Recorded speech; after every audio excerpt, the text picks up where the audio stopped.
Olá, meu povo, boa tarde. Eu sou Alisson Ribeiro. Estamos lá com o programa Ritmos Maranhenses, a cultura popular em evidência aqui na sua TV São Luís, canal 8, Rede TV. Um oferecimento especial das lojas Radical e Bonita Moda Feminina. Estamos falando diretamente do Rio Poti Hotel, qualidade de tirar o chapéu, um dos melhores hotéis de São Luís. Ligue e faça a sua reserva. Pelo telefone 30 15 41 41.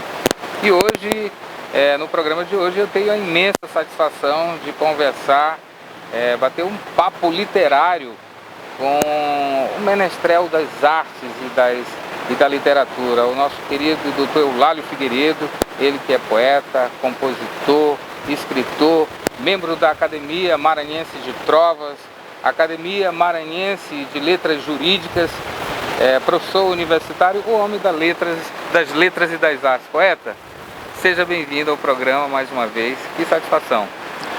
Muito obrigado, boa tarde a todos. É uma satisfação imensa, Alisson, estar aqui no programa Ritmos Maranhenses, um programa que já está consagrado aqui na cidade de São Luís e no estado do Maranhão.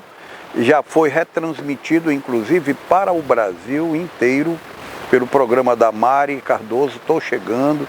Então é sinal de que o programa já adquiriu a sua cidadania literária, cultural, né? Já tem a sua certidão de batismo e está deslanchando. E para mim é uma satisfação ter recebido o seu convite para participar desse programa. A literatura maranhense está em festa. Você, como um menestrel das letras e das artes, dessa vez a poesia aflora em mais um trabalho, Vozes Verbais. O que o poeta e o juiz têm em comum? Alisson, a última vez que eu lancei um livro de poesia foi em 1982, faz muito tempo, né?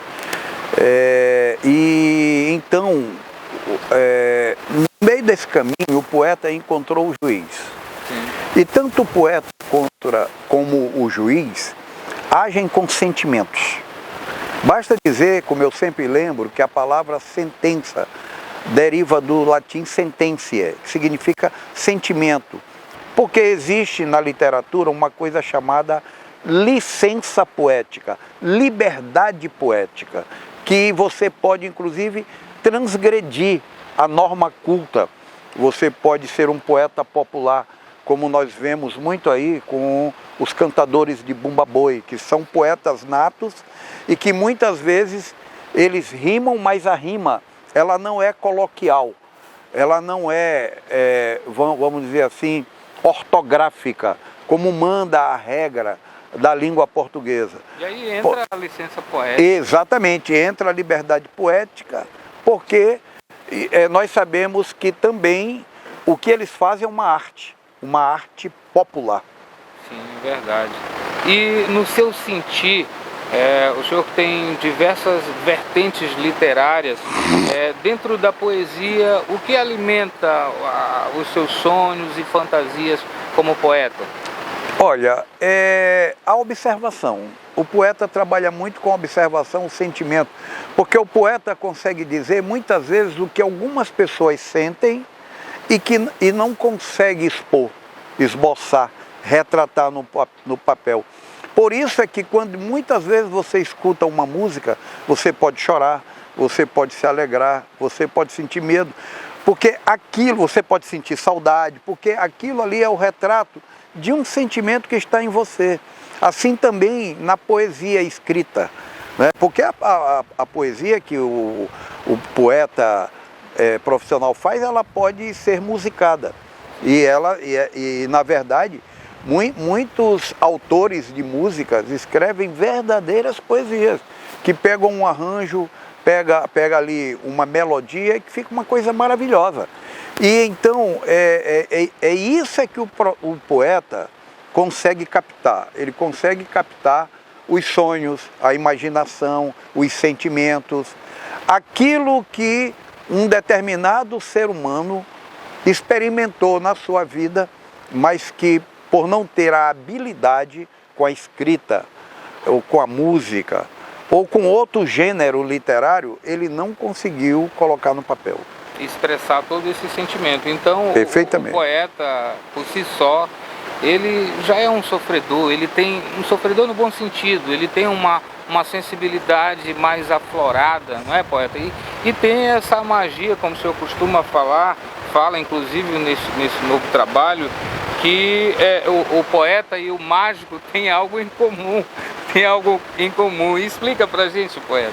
Olha, Freud, que é considerado o pai da psiquiatria, o pai da psicanálise, ele mesmo, num dos livros dele, ele diz o seguinte, que ele, ao estudar a mente humana, ele percebeu, descobriu que os poetas chegaram lá primeiro do que eles, do que os psiquiatras. Porque o poeta, ele consegue penetrar os segredos da mente humana, da razão humana, do coração. E Freud, então, ele diz isso em uma das obras dele. Então, o poeta, como você falou, comparando com o mágico, ele consegue, não é, atrair para o que ele fez aquela observação do espectador mais atento, né, como o mágico consegue iludir. E você falou que o poeta é um sofredor. Existe um famoso poeta português chamado Fernando Pessoa, que ele diz assim, que o poeta é um fingidor. Finge tanto que finge ser dor aquilo que deveras sente, né? E então o poeta, ele se coloca na situação de várias pessoas. Você mesmo, Alisson, que é um compositor, quando você observa uma coisa, quando você escuta uma história de um amigo, um fato que aconteceu na televisão, um texto que você lê no jornal, aquilo pode te inclinar a fazer um novo trabalho. E isso acontece com o poeta. O poeta que caminha pelas ruas solitariamente, o poeta que na sua casa, ou mesmo em algum logradouro público, ele faz uma observação. Tudo aquilo serve de material de trabalho para ele. Agora, é óbvio que cada um expressa esse sentimento de uma maneira. Há pessoas que fazem trabalhos poéticos ou literários e alguém diz assim, fulano de tal é um poeta que é incompreendido, é um escritor incompreendido. A geração dele não consegue compreendê-lo. Ele só será compreendido daqui a 10 ou 20 anos. Eu não vejo valer a pena isso. Eu prefiro ser aquele poeta que é entendido na mesma época em que eu estou vivendo com a minha geração, do que pretender que somente a geração 20 ou 30 anos após a minha extinção vai entender o meu trabalho. Eu acho que o legal é você ser entendido pelos seus contemporâneos. Sim. E pelos pósteros. Não é? Sim, perfeitamente. E uma das características do seu trabalho, a gente observa, é essa linguagem multissensorial, onde você tem a preocupação do erudito ao popular. Não é mesmo? Na sua literatura, na sua obra. Explica pra gente, poeta. Olha, a minha própria história de vida é uma história muito simples. Eu fui criado num dos bairros mais pobres daqui de São Luís, como todos sabem, no bairro do Desterro, que era um centro cultural e hoje continua sendo um centro cultural. Então ali eu vi a ostentação, eu vi a pobreza, eu vi a boemia, eu vi a religiosidade, porque num só lugar tinha festas, tinha religiosidade, que tinha igreja, tinha diversões, tinha bumba-boi. Então às vezes a pessoa pode se perguntar assim, de onde Eulálio tirou tudo isso? Eu fui criado com isso. Dessa universidade da vida. Da vida, exatamente. Ali, você lembrou bem, o Desterro para mim foi uma escola, uma universidade. Lá tinha o pessoal... Multicultural. Sim, tinha o pessoal do Boi do Maracanã que se apresentava todo ano. A escola de samba, Flor do Samba. Tinha a boemia na zona do Baixo Meretrício. Tinha a igreja lá. Então eu tenho música, composições, como você sabe, que fala tudo isso. Escola de samba, bumba-boi, a boemia, a igreja do bairro. Então, isso para mim foi um laboratório. Aí você pergunta, por que eu não fiz isso desde garoto, de criança? Porque aquilo eu tenho para mim que estava guardado no meu íntimo, no inconsciente. E chegou um determinado momento da minha vida... De maturidade. De maturidade, aquilo aflorou. Então, como diz a própria Bíblia, tudo a seu tempo, Deus me guardou para, no tempo certo, fazer com que eu colocasse para fora esse dom. E às vezes alguém diz assim, mas como é que você faz isso? Isso é um dom. Sim. Não adianta você sentar na frente de um violão, com uma caneta, um papel na mão. Se você não tiver dom, você pode ter o sentimento, mas você não consegue colocar nada para fora. Nem em forma de música, nem em forma de poesia, nem em forma de romance, nem em forma de fala, de maneira nenhuma. Aquilo ali é algo que tem que estar trabalhado dentro de ti e você contar com as leis do universo, com a universidade da vida, com a escola da vida, para que você possa presentear o público com isso. Porque, na verdade, o escritor, o poeta, o compositor, o historiador, ele trabalha em prol da humanidade. O que ele faz não é para ele. O que ele faz é para a humanidade, porque um dia ele vai se extinguir, ele vai partir, mas a sua obra fica. A obra fica. E esse aqui é o grande lance. Por isso é que se diz o seguinte, se fala que fulano de tal é imortal. Sim, mas ele é imortal não porque ele não morre. Ele vai se extinguir. Através da sua obra. Exatamente. É através da obra dele, do trabalho, do legado que ele deixou para a humanidade. E a gente percebe com muito orgulho, viu, doutor Eulálio Figueiredo, a sua contribuição para a literatura como um todo, a literatura maranhense. Você falando um pouco dessa sua universidade da vida, falando do desterro, muito dessa história tem sido retratada no teatro, nos livros, na música, e dando bastante ênfase e visibilidade para esses trabalhos, né, poeta? Alisson, eu certa vez tive a oportunidade de ler um texto de um confrade que já partiu para a eternidade, chamado Milson Coutinho. Sim. E ele era membro da Academia Maranhense de Letras. E eu fiquei muito, assim, até surpreso. Eu, um jovem escritor, autor de obras jurídicas, já de livros de poesia e tudo mais, e ele escreveu um texto para tecer comentários sobre uma obra minha, no caso, O Crime da Baronesa, e ele utilizou uma expressão polígrafo. Ele disse, o polígrafo, José Eulálio Figueiredo de Almeida e tal. E eu fui ver, isso faz muito tempo, isso faz mais de 20 anos. Eu fui ver o que ele estava querendo dizer que eu era. Então, o polígrafo é aquele que escreve sobre vários, que transita em vários gêneros, né? Então, eu me vi nessa circunstância e tinha que honrar isso aí. Então, hoje, o que acontece? Naquela época a gente já fazia e hoje a gente faz muito mais.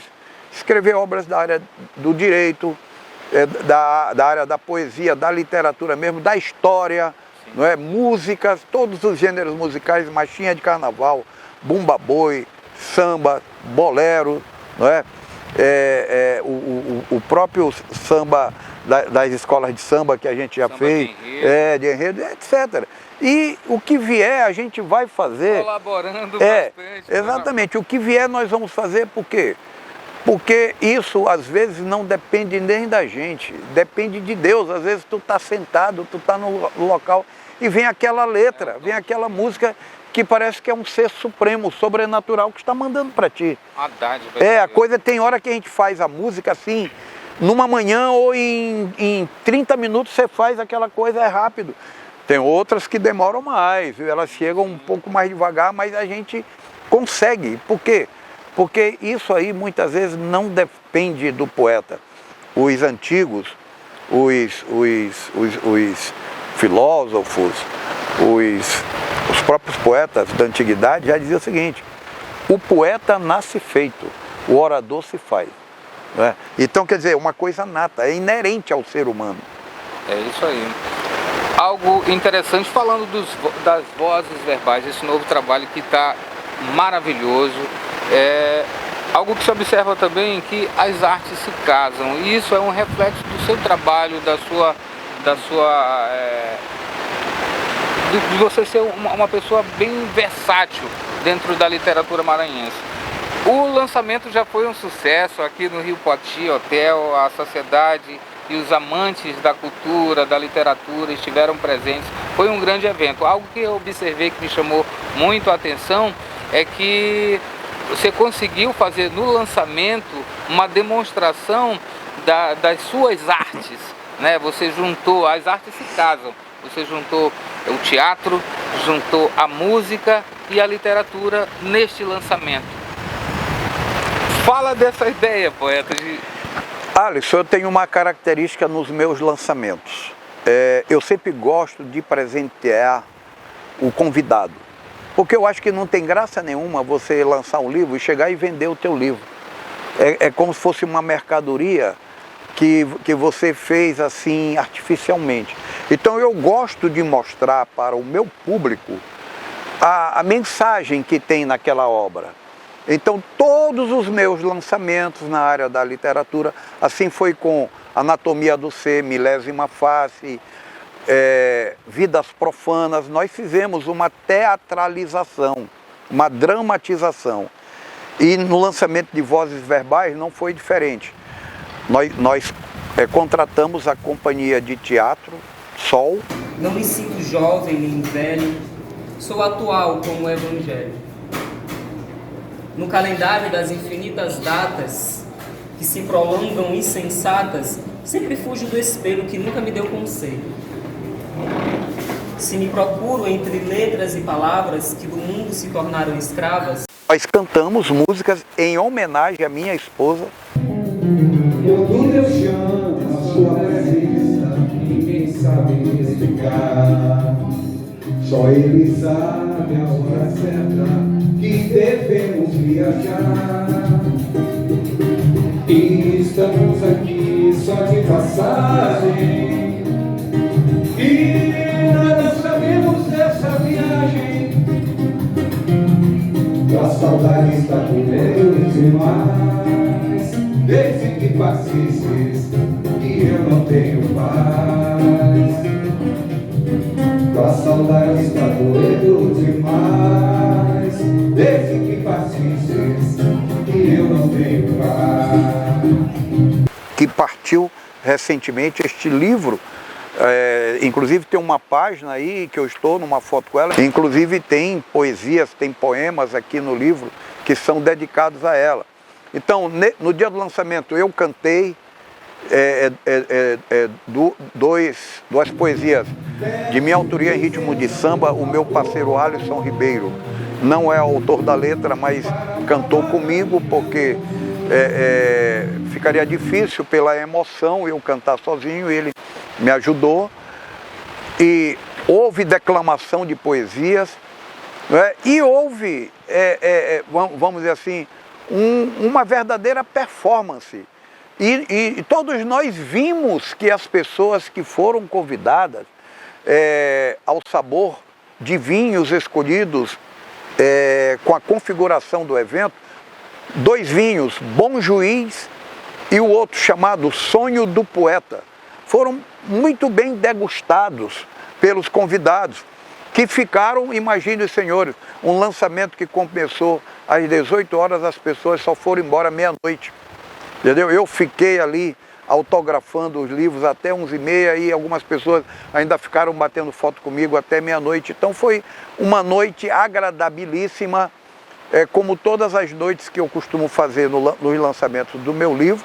E eu fiquei muito feliz, porque eu escolhi um local que não é um local típico para esse tipo de lançamento, porque às vezes as pessoas vão lançar suas obras literárias em academias e tudo mais, fica uma coisa muito formal, né? E eu queria fazer uma coisa mais despojada, para que as pessoas se sentissem à vontade e interagissem, como os atores interagiram com o público naquela noite. Então foi muito bacana, muitas pessoas vieram, os amantes da literatura, as pessoas que gostam do meu trabalho vieram, e eu estou muito agradecido pela sociedade que prestigiou o evento. Então vamos mostrar os melhores momentos do lançamento do livro do poeta Eulálio Figueiredo, Vozes Verbais. Com vocês.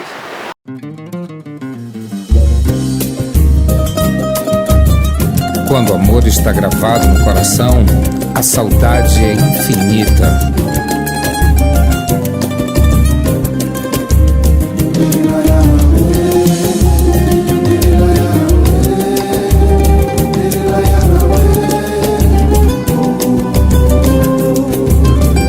Quando Deus chama a sua presença, ninguém pode recusar. Só Ele sabe o dia certo que devemos viajar. E estamos aqui só de passagem, e nada sabemos dessa viagem. Tua saudade tá doendo demais, desde que partiste, que eu não tenho paz. Tua saudade tá doendo demais, desde que partiste, que eu não tenho paz. Peço licença, por favor,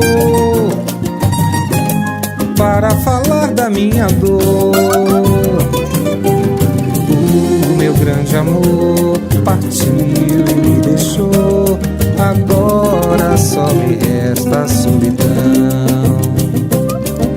O meu grande amor partiu e me deixou, agora só me resta a solidão. Você... Agora sim, gravando. Porta-voz da sabedoria, filtrando emoções e profetizando amor e paixões. Como o senhor define vozes verbais? Vozes verbais, Alisson, é um trabalho que vem sendo pensado, trabalhado há muito tempo. Então, as vozes verbais são as diversas vozes, não só do poeta.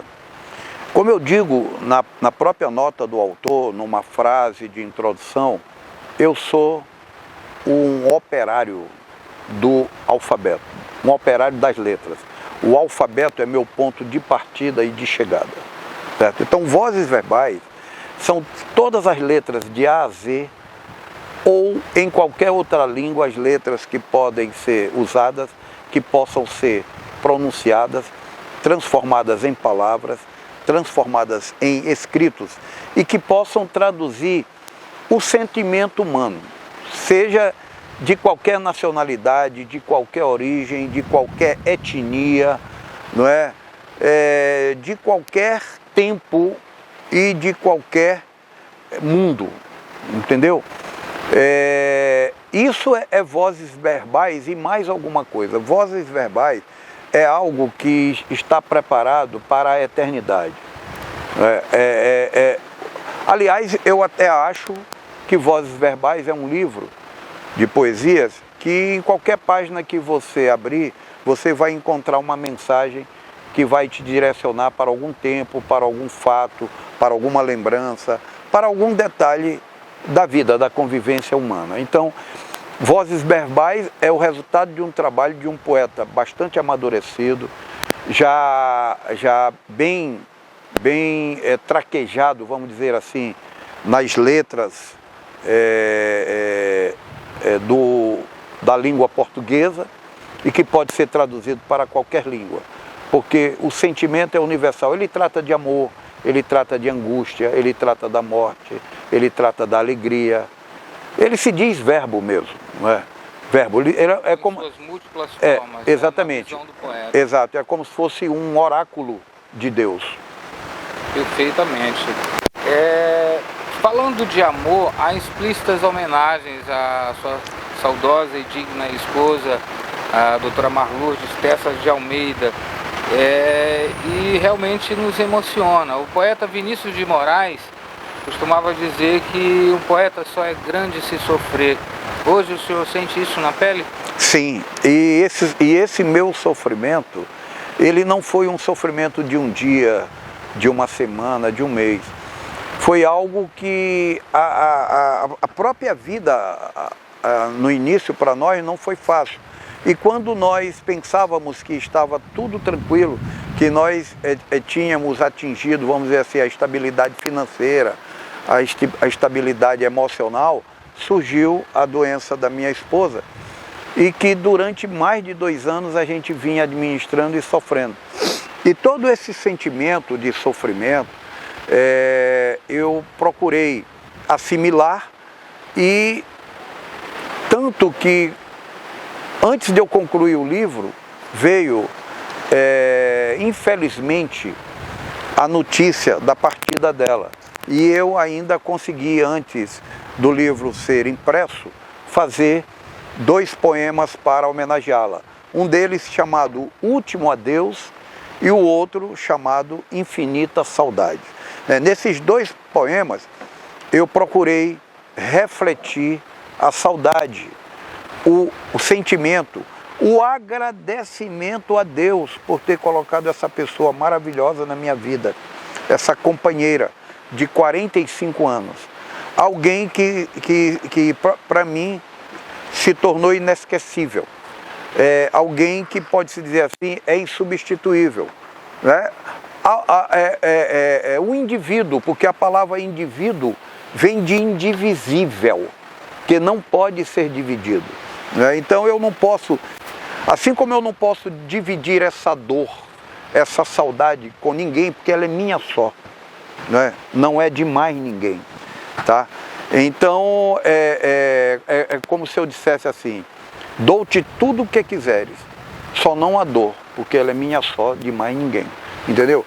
Então essa dor, essa saudade, esse sentimento lindo que eu tenho pela minha inesquecível esposa, eu retratei nesses 2 poemas, e ele pode também ser visto em outros, porque nas minhas músicas também eu sempre procurava lembrar algo importante dela e colocar onde eu estava. Sempre foi sua musa? Sempre foi a minha musa. Plano. Exatamente, ela sempre foi minha musa, eu sempre dizia isso para ela.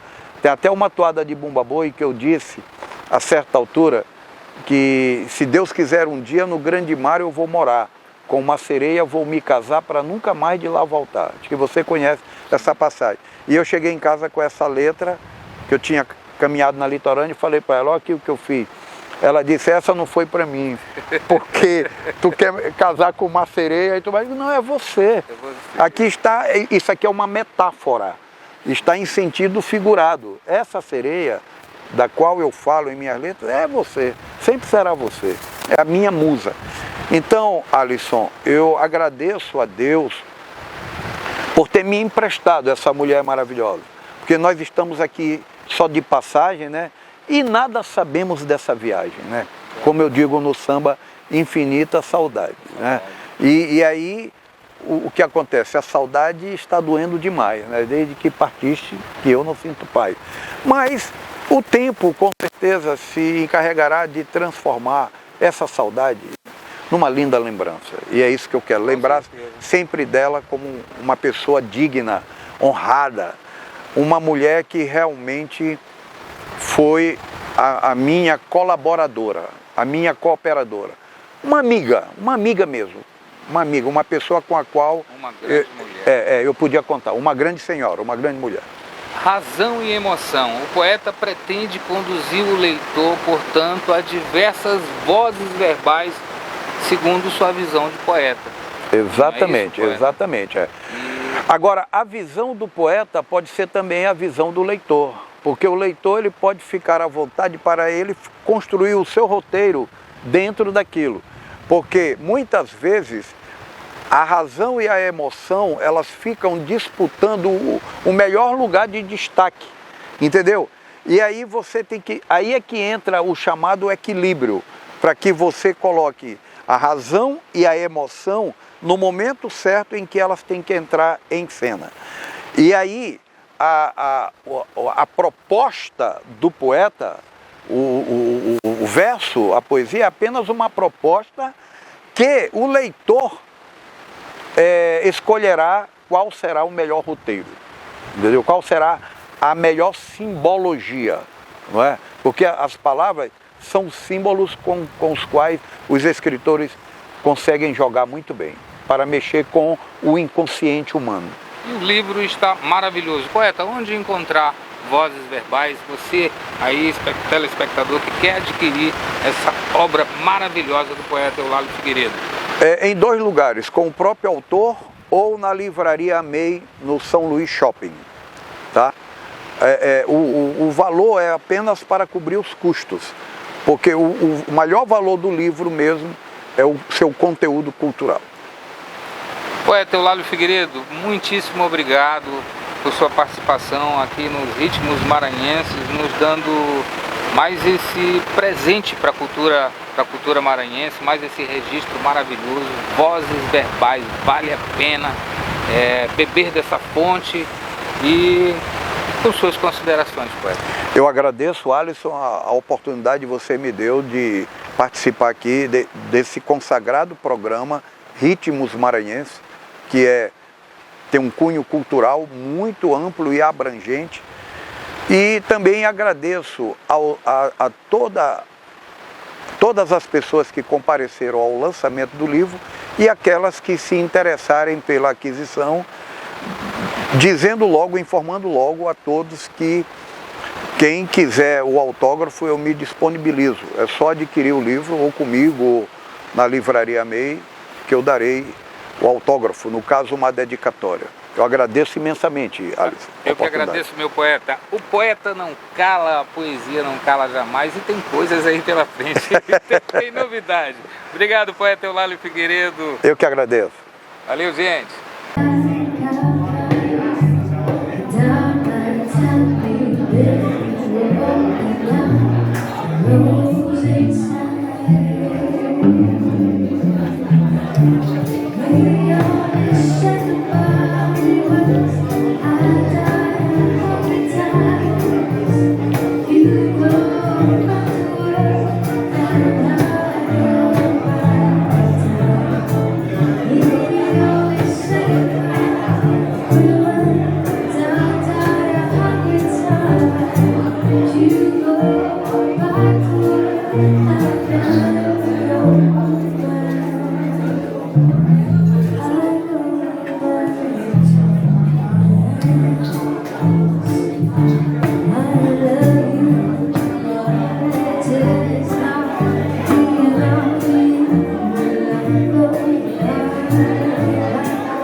Tempo de cantoria! É tempo de alegria lá no Boi do Maracanã. Tem festejo e cantoria até às 5 da manhã. O galo já cantou, mas ninguém foi embora. Meu batalhão se levantou e está brincando até agora. O cantador está mostrando suas toadas. Ele é famoso, é o famoso Jassanã, primo do Guriatã, lá do Boi do Maracanã. As palavras possuem um emblema divino. São o alimento de quem fala, escreve e ouve. Guardo em memória tantas palavras como num dicionário de mim mesmo. Estou sempre buscando-as para nutrir meus versos. Quero-as adjetivas. Tua saudade está doendo demais, desde que partistes e eu não tenho mais. Tua saudade está doendo demais, desde que partiste infelices e eu não tenho paz. Salve, Dona Marluz. Muito obrigado, hein?